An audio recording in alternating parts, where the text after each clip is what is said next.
What type of property will make a good investment over the next 5 years, and how high are interest rates going to go? We've got CEO of Metropole, Michael Yardney, today to help uncover these questions and get a bit of clarity. What do you think is going on with the rental market? We talked about investors. They're being seen as greedy investors. We've seen the Greens table things to stop increasing rent.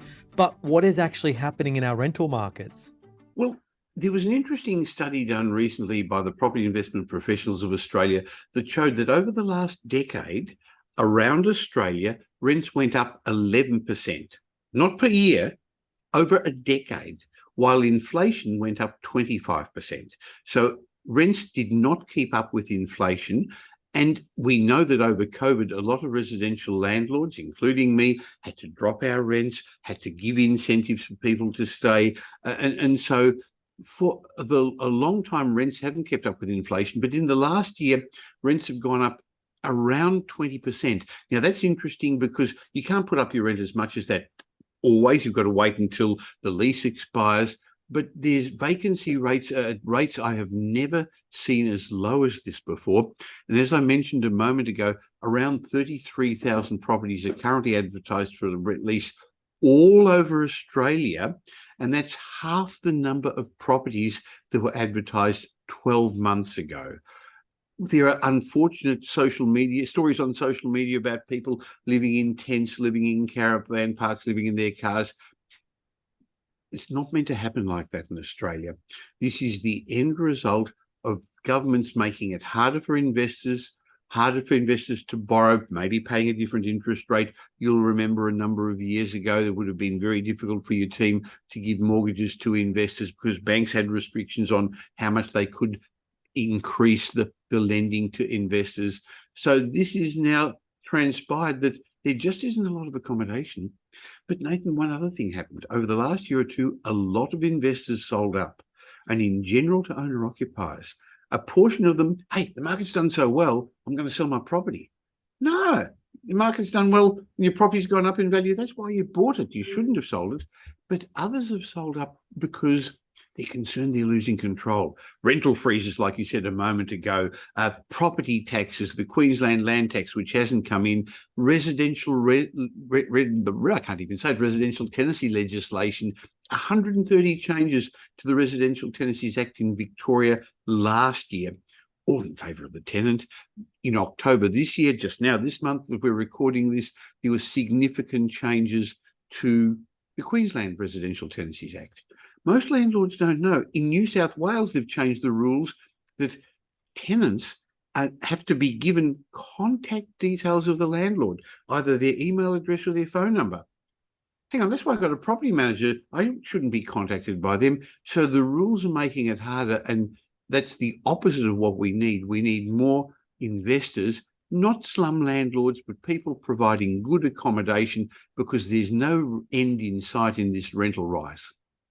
100%. I think it needs to be a win-win. We've seen a lot of people moving towards Airbnbs as an alternative source of revenue and having less sort of restrictions. I think there's a statistic going around about 1/3 of investment properties in the last 5 years are no longer investment properties. They've been sold out. So we've seen such low supply, which has had such a direct result on values of rentals increasing. I think this is the second and third order consequences of government intervention around reducing the number of investors that could get in the market from a lending point of view, and also putting all these regulations, making it harder for investors to have tenants.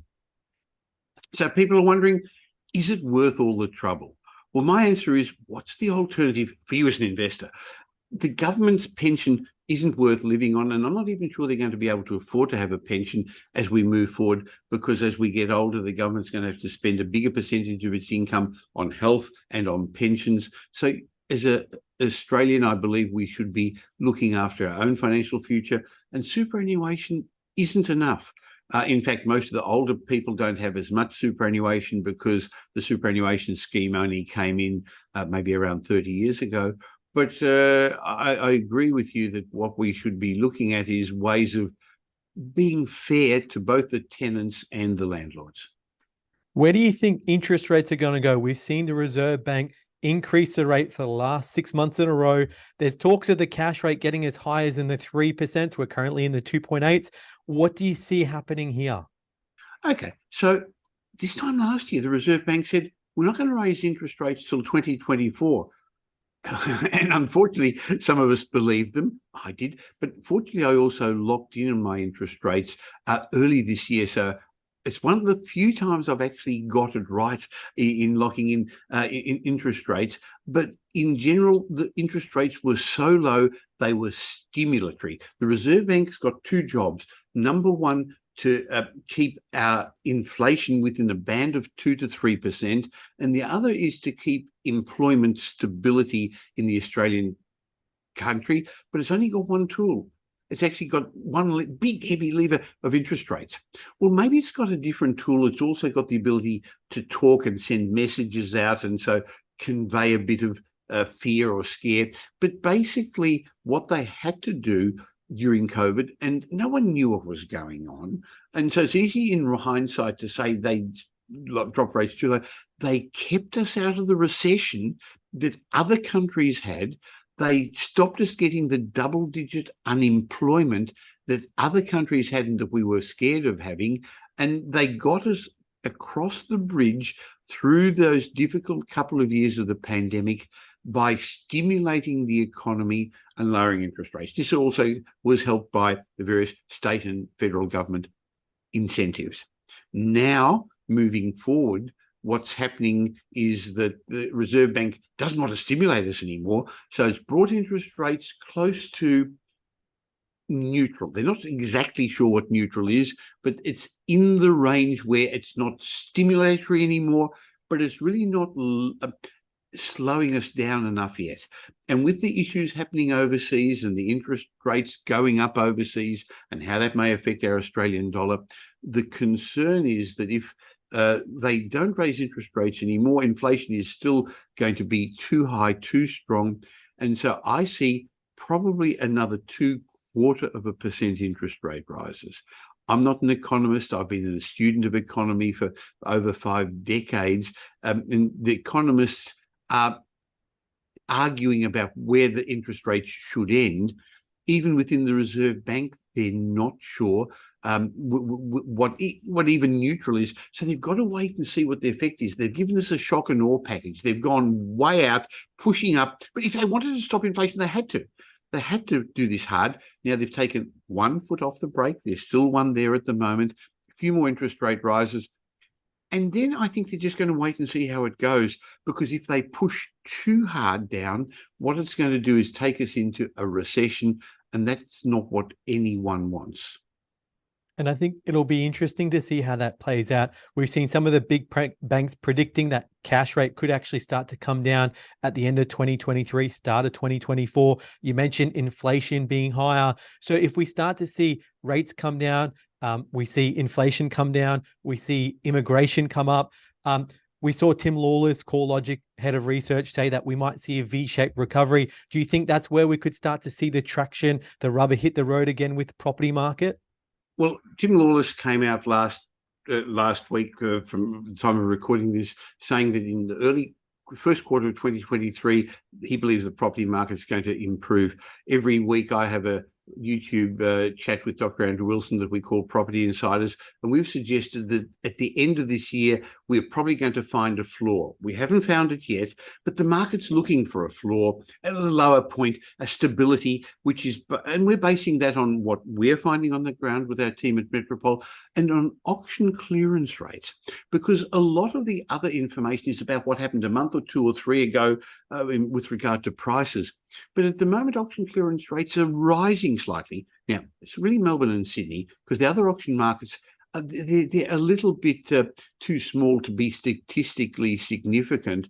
But auction clearance rates are in the mid-60s, not amongst around 40% like they were in 2018 when we were worried in early 2019 by the upcoming federal election. Sentiment inquiries in our business, and I know we spoke a moment ago in your business, people are looking at getting ready to get going. They're getting their ducks in a row. I think people have said, okay, I'm sick of this media. I'm sick of all the negative messages. I've got to move on with my life. They're factoring in another couple of interest rate rises and just moving on with their lives. So I agree with Tim Lawless that I believe we're going to have a turning point, but I wouldn't call it a V-shape recovery. To me, V-shape means it's gone down, it's going to go up straight away. I think it's more likely we're going to have a period of stability, of not rising values, but no more falling values. So Melbourne and Sydney have got a bit further to go. Brisbane has now started to catch up and drop in value a bit.